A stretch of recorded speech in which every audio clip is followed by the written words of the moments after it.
The sickening click of the copy room's electronic lock echoed through the empty hallway at 9:45 p.m., sealing Emma Watson inside with nothing but the hum of machines and her racing heartbeat. 3 male voices laughed from the other side of the door, the same men who'd been making her life hell since she started at Morrison Tech Industries just 2 weeks ago. What they didn't know was that the shy, beautiful intern they'd targeted had already set in motion a digital trap that would destroy their careers in exactly 15 minutes. Before I continue with Emma's incredible story of courage and justice, I want to take a moment to connect with you, my amazing viewers. If stories like this inspire you to stand up against workplace bullying, please hit that like button. It helps more people discover these important narratives. And if you've ever faced harassment at work, share your thoughts in the comments below. This community is here to support each other. For those who want to help me continue bringing these powerful stories to light, there's a small thanks button underneath this video. Your generous support, no matter how modest, helps me research and share more stories that need to be heard. Stories that might give someone else the courage to fight back. Every contribution goes directly into creating content that matters, that inspires change, and that reminds us all that we're never alone in our struggles. Thank you for being here, for listening, and for being part of this movement. Now, let me tell you exactly how Emma turned the tables on her tormentors. Emma pressed her back against the cold metal door. Her designer blouse, a graduation gift from her mother, still damp from the coffee Brad Mitchell had accidentally spilled on her that morning. The copy room's fluorescent lights flickered overhead, casting harsh shadows across stacks of paper, and the ancient Xerox machine that seemed to mock her predicament. She could hear Brad's voice, thick with entitled arrogance, through the door. "Sweet dreams, princess," he called out, his words slurring slightly from the happy hour drinks he'd been pounding since 5 p.m. "Maybe spending the night in there will teach you not to show up the big boys in meetings." Tyler Ross's nervous giggle followed. "Dude, are you sure about this? What if someone what? Marcus White's deeper voice cut in. "No one's here except the cleaning crew, and they don't come to this floor until midnight. Little Miss MIT can cool her heels for a few hours. Maybe she'll think twice before making us look bad in front of the CEO again." Emma's fingers trembled as she reached for her phone, not from fear, but from the adrenaline of knowing her plan was working perfectly.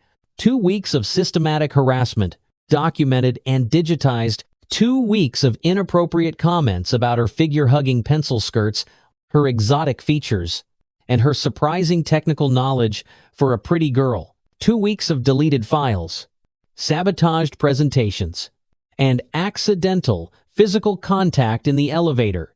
She'd been hired as an IT intern at Morrison Tech, one of Seattle's most prestigious software companies, fresh out of MIT with a computer science degree and dreams of changing the tech industry. At 23, Emma had already published 2 papers on cybersecurity and developed an app that helped 200,000 women report workplace harassment anonymously. But none of that mattered to Brad Mitchell, the 28-year-old senior sales manager whose father happened to be the company's CFO. From day one, Brad had made it clear that he viewed Emma as either a conquest or a threat, possibly both. With his slicked-back blonde hair, former fraternity president swagger, and the kind of jaw that belonged on a country club brochure, Brad ruled his department like a feudal lord. Tyler and Marcus, his loyal vassals, followed his lead with the desperation of men who knew their mediocrity needed a protector. Emma had noticed the pattern immediately. This wasn't Brad's first rodeo. The way the other female employees averted their eyes when he passed, the way conversations died when he entered the break room, the way HR Director Sarah Johnson's jaw tightened whenever his name came up in meeting sit, all painted a picture of a serial predator protected by nepotism and a culture of silence. But Emma wasn't like the others. She'd grown up in Oakland, the daughter of immigrants who'd taught her that silence in the face of injustice was complicity. Her mother had cleaned offices like this one for 20 years, coming home with stories of entitled men who thought a janitor's daughter could never amount to anything. Her father had driven a taxi while studying for his engineering recertification, only to be told his foreign degree wasn't good enough for American companies. Their sacrifices had put Emma through MIT, and she'd be damned if she'd let some trust fund bully drive her out of the career she'd earned. The Tuesday morning when everything escalated had started like any other. Emma arrived at 7:30 a.m., an hour before most of the sales team stumbled in with their venti lattes and hangovers.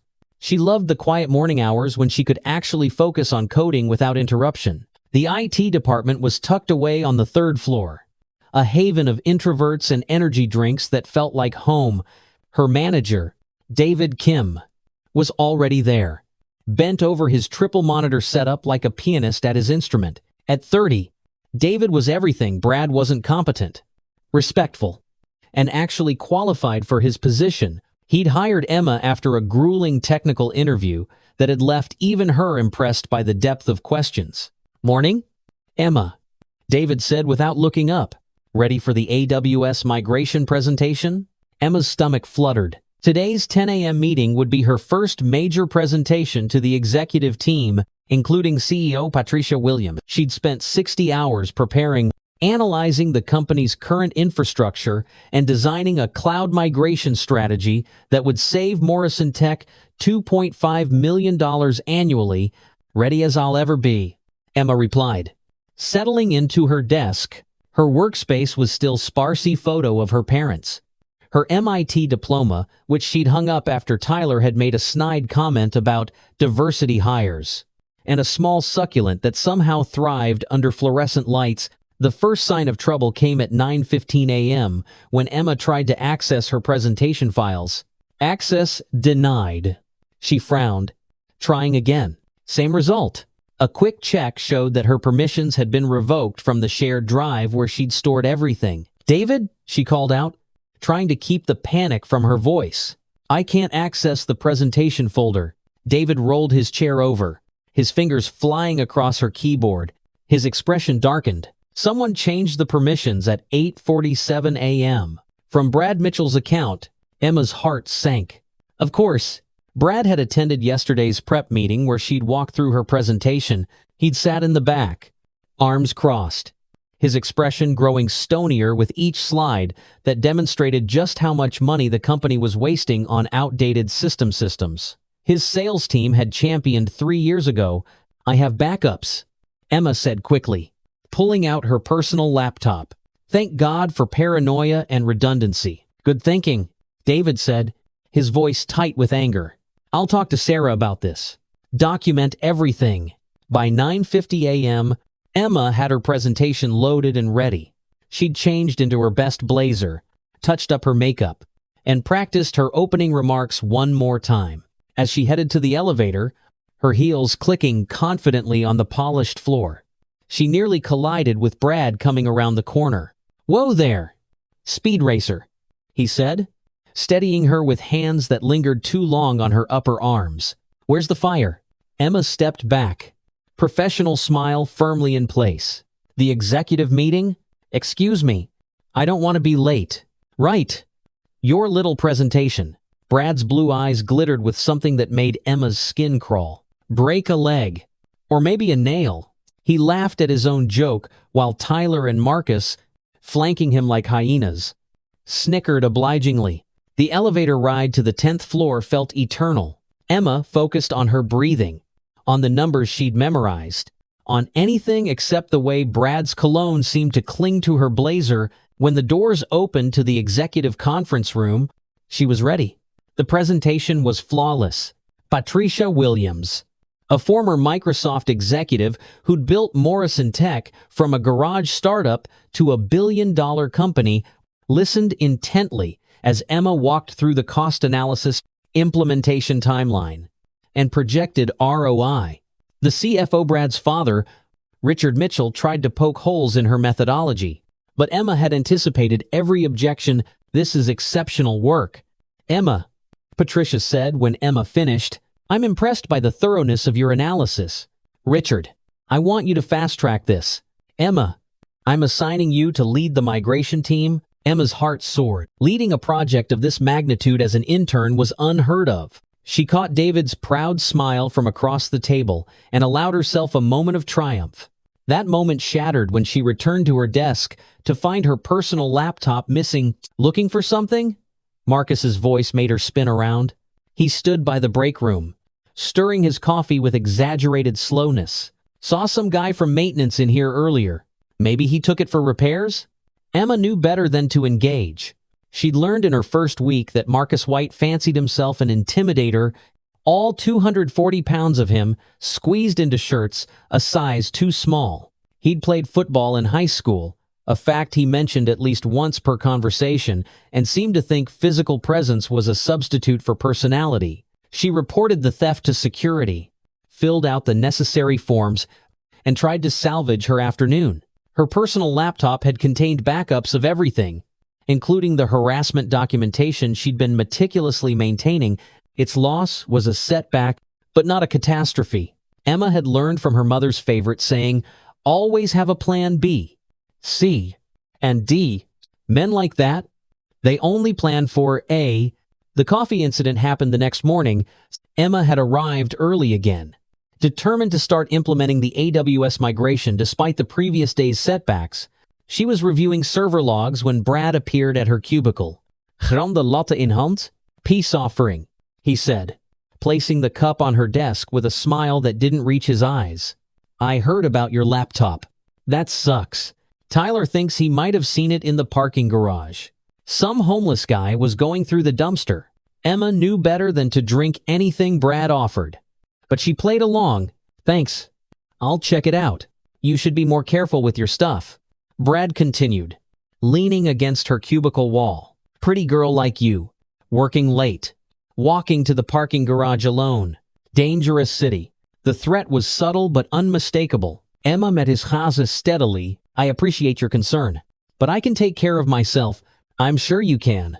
Brad's hand moved toward the coffee cup, and Emma saw the accident coming in slow motion. The cup tipped, sending 20 ounces of scalding latte across her desk, her keyboard, and her cream-colored blouse. "Oh shit!" Brad exclaimed with theatrical dismay. "I'm so sorry here." "Let me." His hands reached for her chest, ostensibly to help clean up. "Don't touch me." Emma's voice cut through his performance like ice. She stood, coffee dripping from her clothes, and stared him down. "I said, don't touch me." For a moment, Brad's mask slipped, revealing something ugly underneath. Then the fake concern was back. "Jesus, I'm trying to help. No need to be such a bitch about it." He stormed off, leaving Emma standing in a puddle of coffee. Her favorite blouse ruined, her dignity intact, but her patience exhausted. She cleaned up methodically, changed into the spare shirt she kept in her desk drawer, another lesson from her mother, and got back to work. But she also opened a new browser window in incognito mode and began coding. The harassment escalated over the following days. Tyler accidentally deleted her user account twice, forcing IT to restore it from backups. Marcus took to standing uncomfortably close in the elevator, his bulk forcing her into the corner. Brad's comments grew bolder, especially when he'd been drinking at the office, happy hours that seemed to happen every other day. "You know what your problem is?" Brad had slurred at Thursday's team-building event, his fourth beer, making him philosophical. "You think you're better than everyone? Coming in here with your MIT degree, your big presentations. You know what we call girls like you at Delta Sigma?" Emma had walked away before he could finish, but not before recording the entire interaction on her phone. She'd been recording everything, building a digital fortress of evidence, every inappropriate email forwarded to a secure server, every accidental deletion logged and traced, every whispered comment captured by the voice recorder app running continuously on her phone. She'd also been digging into Brad's history, using her cybersecurity skills for some light reconnaissance. What she found didn't surprise her but sickened her nonetheless. 5 women had left the sales department in the past 2 years. 3 had filed HR complaints that mysteriously disappeared. 1 had sued and settled out of court with an NDA /. All of them young, attractive, and threatening to Brad's fragile ego in some way. Sarah Johnson in HR had been surprisingly candid when Emma had scheduled a casual coffee chat on Friday afternoon. "Off the record," Sarah had said, stirring her cappuccino with unnecessary force. Brad Mitchell has a lawsuit waiting to happen, but his father signs my paychecks, and Patricia has bigger battles to fight. Document everything. That's all I can tell you. It was the confirmation Emma needed. The system wouldn't protect her, so she'd protect herself. She spent the weekend refining her code, a beautiful piece of programming that would make her MIT professors proud. It was elegant in its simplicity, a delayed action email bomb triggered by specific conditions. If her company email account was accessed from any device other than her assigned workstation, if her keycard was used after hours without her biometric confirmation, or if she manually triggered it from her phone, the program would activate. 15 minutes later, it would send a comprehensive email to every single Morrison Tech employee, board member, investor, and journalist in her carefully curated database. The email would contain everything: time-stamped harassment logs, audio recordings, security footage she'd managed to copy, browser histories showing who had tampered with her files, and a particularly damning email thread where Brad explicitly discussed putting the diversity hire in her place. Emma called it her insurance policy. She hoped she'd never have to use it. Monday morning, too, had started with deceptive calm. Emma arrived at her usual time. Noting that her keycard worked on the first try, it had been mysteriously demagnetized twice the previous week. David was out sick, with the flu, leaving Emma effectively alone in IT. She threw herself into the AWS migration, determined to stay focused, despite the anxiety gnawing at her stomach. At noon, she made the mistake of going to the cafeteria for lunch. Brad, Tyler, and Marcus were holding court at their usual table, surrounded by the sales team bros who laughed at all the right moments. Emma grabbed a salad and tried to find a quiet corner, but Brad's voice carried. Thinks she's hot shit because Patricia liked her little PowerPoint. I give her 2 weeks before she realizes she's in over her head and goes crying back to where she from again. Tyler? Oakland. Tyler supplied helpfully. Right. Back to the hood where she belongs. The casual racism made Emma's blood boil, but she kept her head down. 2 more bites of salad, and she could leave. Hey? Emma! Brad's voice was louder now, playing to his audience. How's that migration going? Not too hard for you, is it? I know how you people struggle with complex systems. You people. The words hung in the air like a challenge. Emma stood, dumped her half-eaten salad in the trash, and walked out without acknowledging him. Behind her, the laughter was ugly and triumphant. The afternoon passed in a blur of code and configuration files.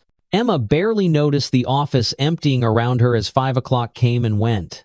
The sales team cleared out for their usual happy hour at the Irish pub down the street. The admins and accountants trickled away to their families and evening plans.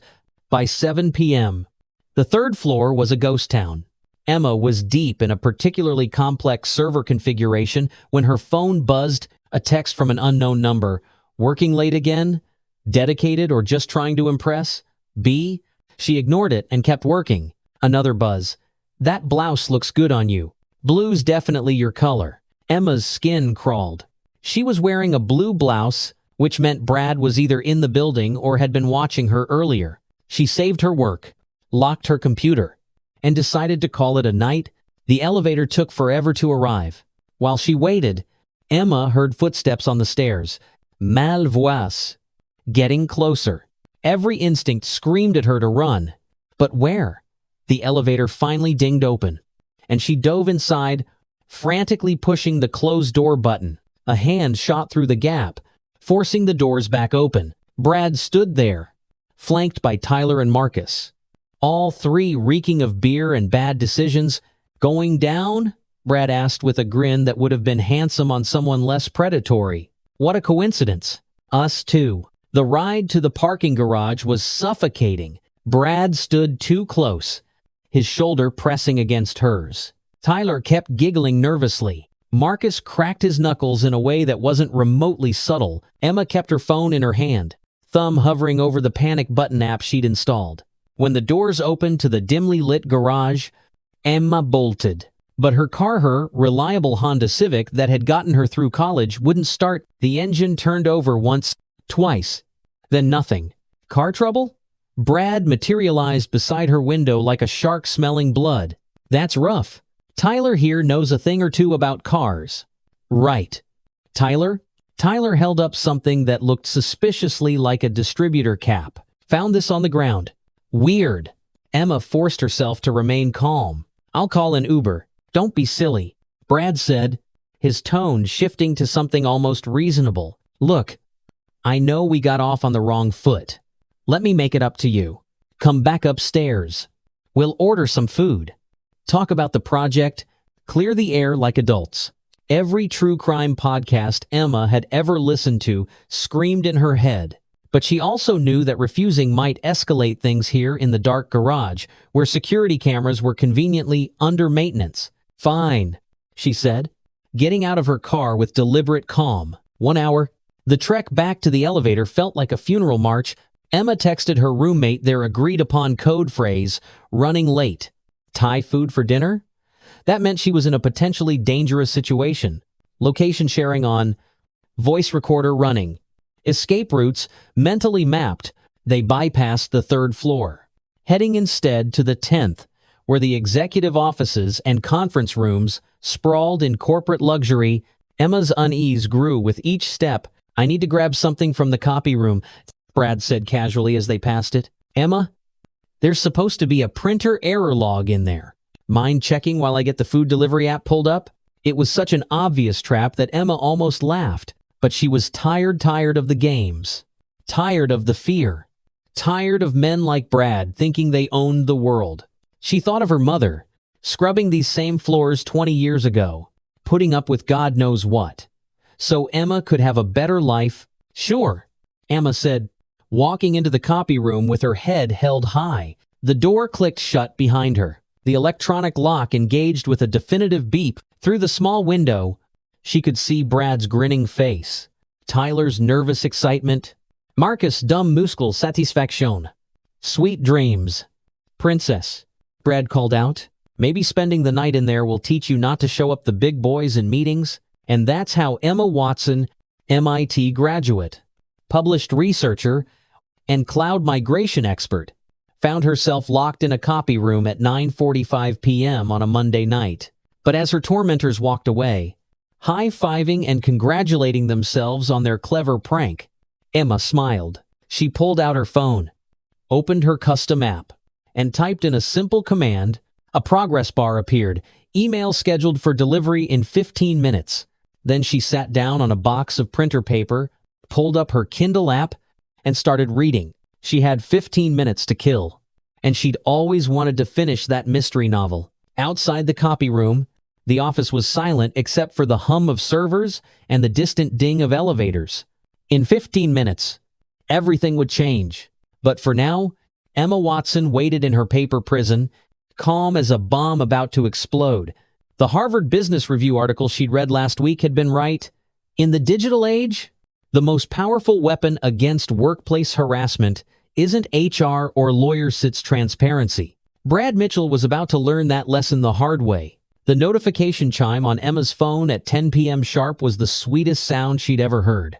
Email delivered to 2:74 recipients. She stood up from her makeshift seat on the printer paper box, stretched her cramped legs, and watched through the small window as the first domino fell. Down the hallway, she could see the executive floor's emergency lighting flickering to life. Someone important was coming back to the office. Within seconds, her phone began buzzing with incoming calls. She ignored them all, instead pulling up the email she'd sent to see it exactly as 2,847 people were seeing it right now. Subject: Urgent, systematic harassment and criminal behavior at Morrison Tech, evidence enclosed. The email was a masterpiece of devastating simplicity. No emotional appeals.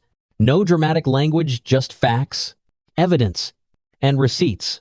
47 audio files of Brad's inappropriate comments, each one time-stamped and transcribed. Security footage of Tyler sabotaging her laptop in the parking garage. Marcus's browser history showing he'd accessed her personal files without authorization. And the piece de resistance, Brad's own emails to Tyler and Marcus, planning their harassment campaign in writing. Like the arrogant fool he was, Phase 1, make her feel unwelcome. Phase 2, sabotage her work. Phase 3, get her alone and scare her into quitting. If she doesn't quit, we escalate. Emma had even included the email where Brad's father, CFO Richard Mitchell, had told his son to handle the situation quietly. After Emma's successful presentation, the corruption went all the way up, and now everyone knew it. Her phone rang again. This time, she answered. Emma? Emma Watson? The voice belonged to Patricia Williams herself, and she sounded like she'd been running. Are you safe? Where are you? Copy room, 10th floor. Emma replied calmly. Brad Mitchell, Tyler Ross, and Marcus White locked me in here about 15 minutes ago. I'm fine, but I could use some help getting out. Security is already on their way up. Don't move. Are you hurt? No. Ma'am, just imprisoned. That email is everything in it true? Every word, every file, every timestamp. I have backups of all original recordings and documents.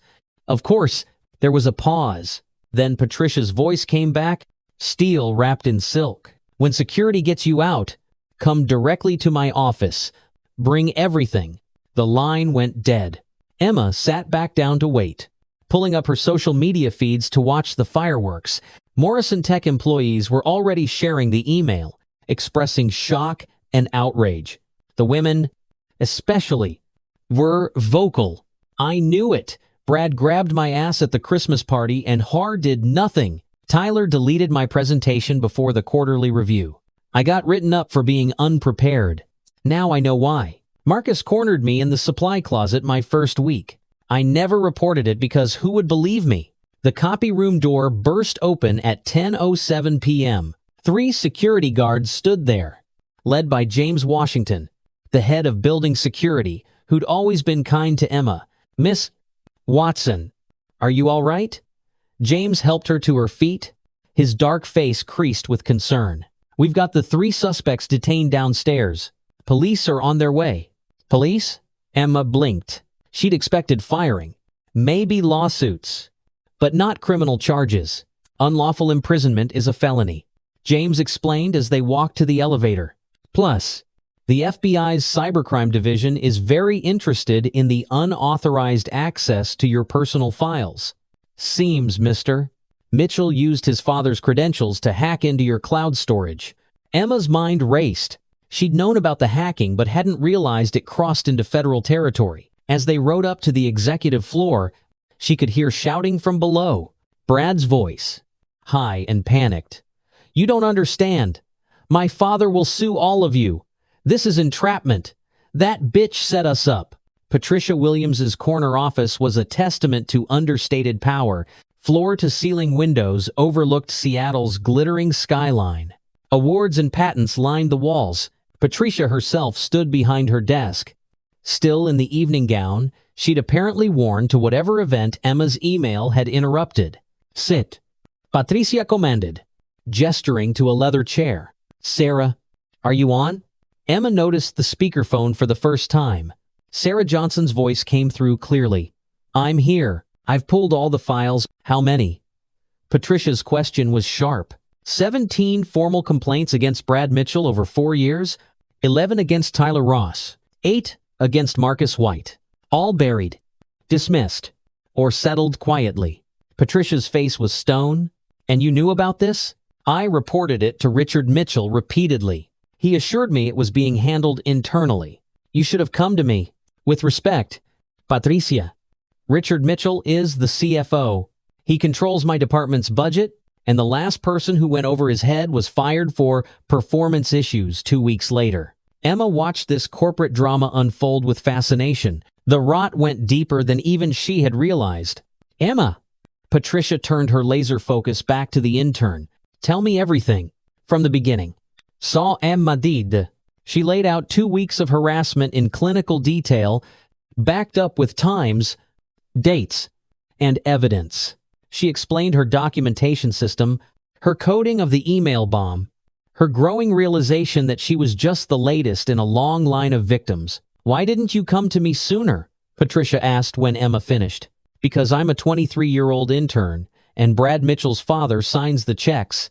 Emma said simply, would you have believed me over him? Patricia's silence was answer enough. Ma'am, I need this job. Emma continued, I have student loans. My parents sacrificed everything for my education. I couldn't afford to be blackballed from the tech industry for being a troublemaker. So I protected myself the only way I knew how with code and evidence. The email system you created? Patricia leaned forward. How does it work? Emma pulled out her phone, showing the elegant interface she'd designed. It's triggered by specific conditions, unauthorized access to my accounts, my keycard being used without biometric confirmation, or manual activation. Once triggered, it compiles all evidence from my secure cloud storage and sends it to a preset distribution list. The 15-minute delay is to prevent accidental activation, but short enough that I couldn't be coerced into stopping it. Brilliant. Patricia murmured. Absolutely brilliant. You turned their own digital infrastructure against them. The door burst open. Richard Mitchell stormed in, his face purple with rage. Patricia, this is a disaster. The board is calling for an emergency meeting. Our stock price is going to tank. We need to do damage control immediately. He noticed Emma and his expression darkened further. You vindictive little... Choose your next words very carefully. Richard. Patricia's voice could have frozen hell. Your son is being arrested for multiple felonies?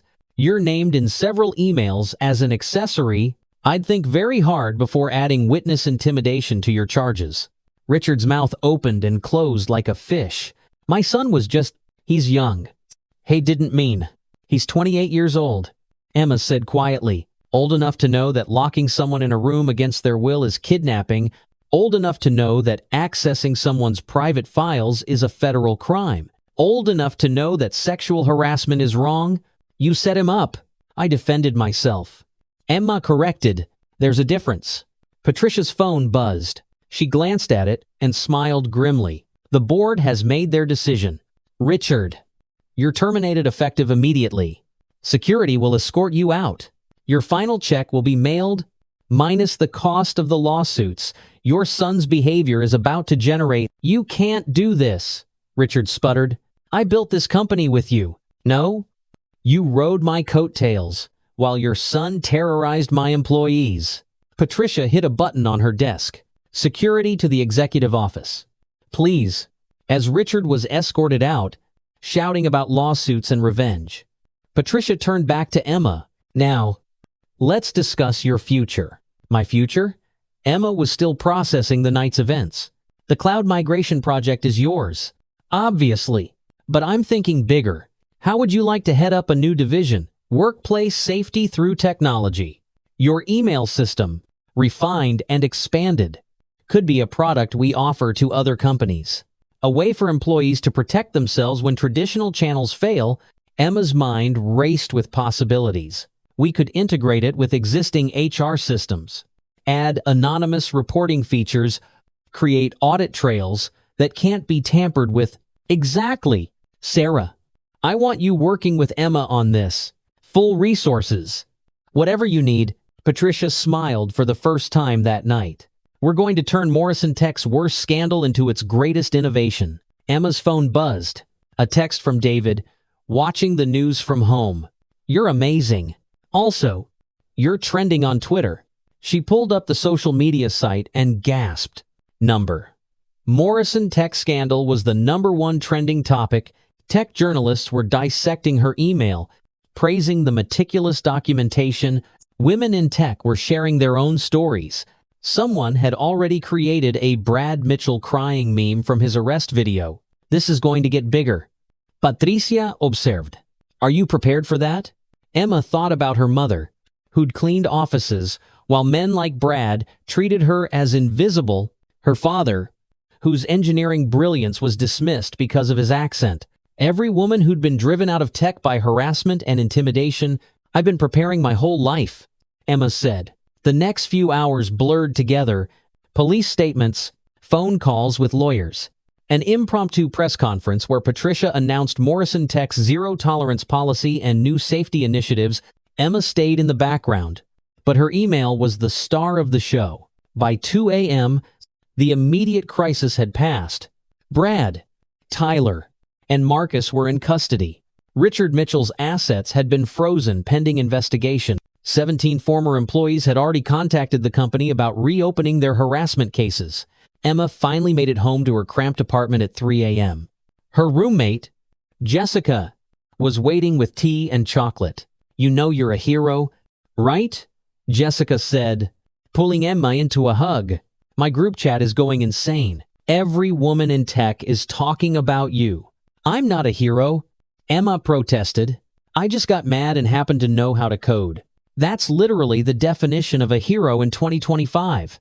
Emma's phone hadn't stopped buzzing. Job offers from Google, Microsoft, Apple. Every tech giant wanted the woman who'd brought down Morrison Tech's toxic culture with a single email, speaking requests from conferences, interview requests from major news outlets. She turned off her phone and fell into bed, exhausted but oddly exhilarated. The next morning brought a new world. Emma arrived at Morrison Tech to find the parking lot swarming with news vans. She slipped in through a side entrance, making her way to the third floor. The IT department erupted in applause when she walked in. David grabbed her in a bear hug. "You magnificent genius! Do you have any idea what you've done? Gotten myself a lot of attention I didn't want? You've started a revolution? Look," he gestured to his monitor, showing a news aggregate site. 12 companies have already announced reviews of their harassment policies. 3 CEOs have resigned over similar scandals. The hashtag number email bomb is trending globally. Emma sank into her chair, overwhelmed. She just wanted to stop Brad from hurting anyone else. She hadn't expected to catalyze a movement. Patricia appeared at her cubicle. "Walk with me." They strolled through the office, which buzzed with a different energy than before. Women walked taller. Conversations were more open. The fear that had permeated the space was gone. "I've been CEO for 15 years, Patricia said quietly. "I thought I'd created a good company, a safe space. Your email showed me how blind I'd been. You couldn't have known." "I should have known. That's my job." Patricia stopped at a window overlooking the city. "I'm implementing your suggestion. Every Morrison Tech employee will have access to your protection system. We're also hiring an external firm to interview every employee about their experiences. No more buried complaints." "What about Brad and the others?" "Brad's looking at 5 to 10 years if convicted on all charges. Tyler and Marcus are cooperating with prosecutors for reduced sentences. They're giving up every executive who looked the other way, every HR person who buried complaints, every manager who participated in the culture of silence." Emma felt a mix of satisfaction and sadness. Lives ruined because men couldn't handle working with competent women. "I have a meeting with the board in an hour," Patricia continued. "They want to know how we move forward." "What would you tell them?" Emma thought carefully. That sunshine is the best disinfectant. That protecting employees isn't just morally right, it's good business. That every Brad Mitchell we allow to flourish costs us brilliant minds who leave rather than endure abuse. "You're 23 years old?" Patricia smiled. "How did you get so wise?" "I had good teachers," Emma said, thinking of her parents, "and bad examples." The next weeks passed in a whirlwind. Emma testified before a grand jury, her evidence helping secure indictments not just against her harassers, but against a network of enablers. She spoke at conferences, sharing her story and her code with women who needed protection. She turned down million-dollar offers from competitors, choosing to stay at Morrison Tech to build her workplace safety through technology division. The trial was a media sensation. Brad Mitchell, once so cocky and untouchable, looked diminished in his orange jumpsuit. His father had fled the country to avoid prosecution. Tyler and Marcus testified against him in exchange for probation and community service. Emma's testimony was the climax. She sat in the witness box, 23 years old and unshakable, and laid out the systematic campaign of harassment with the same precision she'd used to debug code. "Why didn't you just quit?" Brad's lawyer asked, going for the victim-blaming defense. "Because I earned my place at Morrison Tech," Emma replied calmly. Because no one should have to choose between their career and their safety. Because if I quit, he'd just do it to the next woman. So you plotted revenge? I created a defensive system, like a digital panic button. Your client chose to activate it by imprisoning me. The jury deliberated for less than 2 hours. Guilty on all counts. Brad Mitchell was sentenced to 6 years in federal prison for cybercrimes, unlawful imprisonment, and criminal harassment. The judge called him a predator who used his privilege and position to terrorize women in the workplace. Emma was there for the sentencing. As Brad was led away in shackles, he caught her eye. The arrogance was gone, replaced by something hollow and defeated. Emma felt no satisfaction, only relief that he couldn't hurt anyone else. Outside the courthouse, reporters swarmed. Miss Watson, how does it feel to be vindicated? It feels like justice, Emma said simply. Not just for me, but for every woman he harassed, every career he derailed, every dream he tried to crush. What's next for you? Emma smiled. I have code to write, systems to build, women to protect. The usual. 6 months later, Emma stood before a packed auditorium at the Grace Hopper celebration, the world's largest gathering of women in tech. Her presentation, the email that changed everything, building digital self-defense systems, had sold out in minutes. She looked out at thousands of faces, young women just starting their careers, veterans who'd survived decades in hostile environments, allies who wanted to do better. In the front row, her parents sat beaming with pride. 6 months ago, I was locked in a copy room by men who thought they could intimidate me into silence. Emma began. They thought I was just another intern to be bullied and broken. They were wrong. She clicked to her first slide, the code that had started it all. This is not a story about revenge. It's a story about preparation, about turning our technical skills into shields and swords, about refusing to be victims in our own careers. The presentation flew by. Emma shared everything: her code, her strategies, her hard-won wisdom. By the end, the standing ovation lasted 5 minutes. Afterward, a young woman approached, tears in her eyes. I'm dealing with my own Brad Mitchell. I thought I was alone. You're not alone, Emma said firmly. None of us are? Not anymore. Her phone buzzed. Patricia texting. Bloomberg wants to profile Morrison Tech's transformation. You available tomorrow? Emma smiled.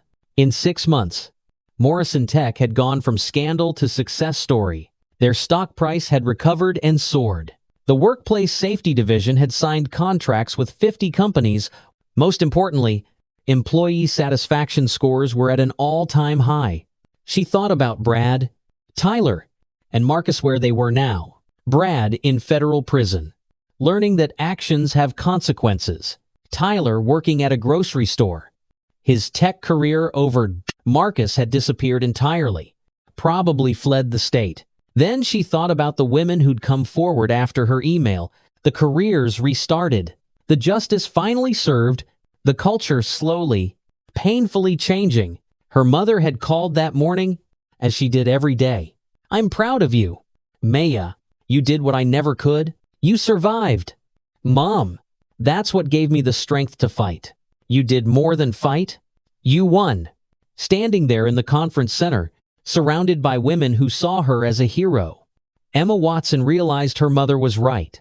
She had won, not just for herself, but for every woman who'd been told to keep quiet, stay small, not make waves. The copy room that had been meant as her prison had become her launching pad. The email that had been her last resort had become a revolution, and she was just getting started. As she left the conference center that night, Emma's phone lit up with a notification. Another company wanting to implement her system, another woman asking for help, another chance to turn pain into power, silence into strength. But it didn't matter anymore. The Brad Mitchells of the world were on notice. The women they'd terrorized were fighting back, and they had Emma Watson's code to help them do it. The epilogue came 3 years later. On a crisp Seattle morning, Emma Watson, now Director of Digital Safety Innovation at Morrison Tech, stood in the same copy room where it all began. But this time, she held a champagne glass, surrounded by colleagues celebrating the launch of Safe Space 3.0e, latest evolution of her protection system. To the copy room that started a revolution, David Kim raised his glass. Now, her co-director and closest friend, the small space erupted in knowing laughter. The room had been transformed into a shrine of sorts, where Brad Mitchell had once trapped her. A plaque now read, "The Emma Watson Innovation Lab where courage meets code." It had become tradition for new employees to hear the story here. A reminder that Morrison Tech's transformation wasn't just corporate PR, but born from real pain and real change. Emma's phone buzzed. It always did these days, but this notification made her smile.